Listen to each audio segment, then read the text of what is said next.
आज बात करेंगे सहारनपुर की उस सियासी हलचल की जिसने पूरे यूपी की राजनीति में गर्मी बढ़ा दी है। सहारनपुर में कैराना सांसद इकरा हसन पर पुलिस ने बड़ा एक्शन लिया है। धरना प्रदर्शन, सड़क जाम और थाने में हंगामे के मामले में सांसद समेत कई लोगों के खिलाफ एफआईआर दर्ज की गई है। पूरा मामला मोनू कश्यप हत्याकांड से जुड़ा हुआ है। बताया जा रहा है कि 19 मई को मृतक की मां इंसाफ की मांग लेकर डीआईजी कार्यालय पहुंची थीं। उनके साथ सांसद इकरा हसन और बड़ी संख्या में समर्थक भी मौजूद थे। आरोप है कि इस दौरान डीआईजी कार्यालय के बाहर भारी भीड़ जमा हो गई और सड़क पर जाम जैसे हालात बन गए।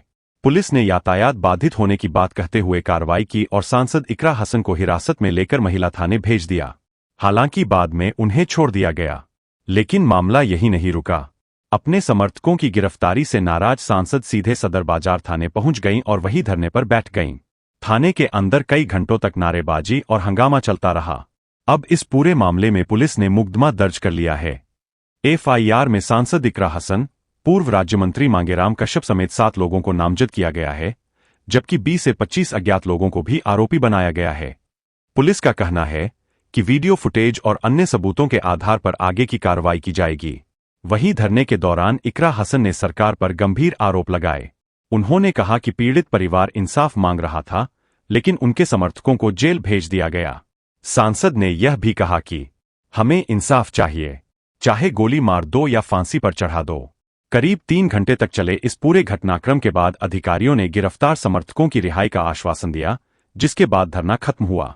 अब इस मामले ने राजनीतिक रूप ले लिया है और आने वाले दिनों में यह मुद्दा और गर्मा सकता है। इस खबर पर आपकी क्या राय है? कमेंट करके जरूर बताइए। वीडियो पसंद आए तो लाइक करें, शेयर करें। लोगों को जो अपनी गुहार लगाने आए उन्हीं को आपने जेल में बिठा दिया। अगर आज पीड़ित की भी नहीं सुनी जाएगी तो सुनेगा किसकी है प्रशासन? और ये यहाँ की जो कानून व्यवस्था है उस पर एक बड़ा प्रश्न चिन्ह खड़ा होता है। जो सरकार बार बार कानून व्यवस्था की दुहाई देती है, आज ये कानून व्यवस्था उनके सामने है।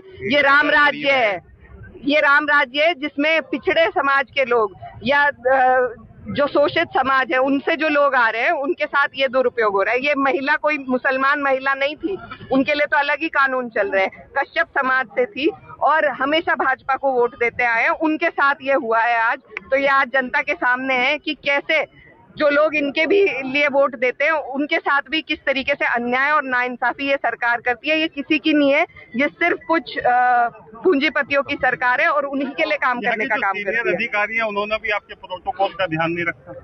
जी देखिए, मुझे अपनी पीड़ा नहीं है, मुझे उस माँ की पीड़ा है जिसके बच्चे की बेरहमी से हत्या हुई है और उसके बावजूद उसको इतना बेइज्जत किया गया कि वो रोती हुई दफ्तर से बाहर निकली है। मुझे अपनी पीड़ा नहीं है। हमारे साथ तो ये प्रोटोकॉल कभी निभाते ही नहीं है। हम विपक्ष के लोग हैं, हमें तो संघर्ष का आदत है।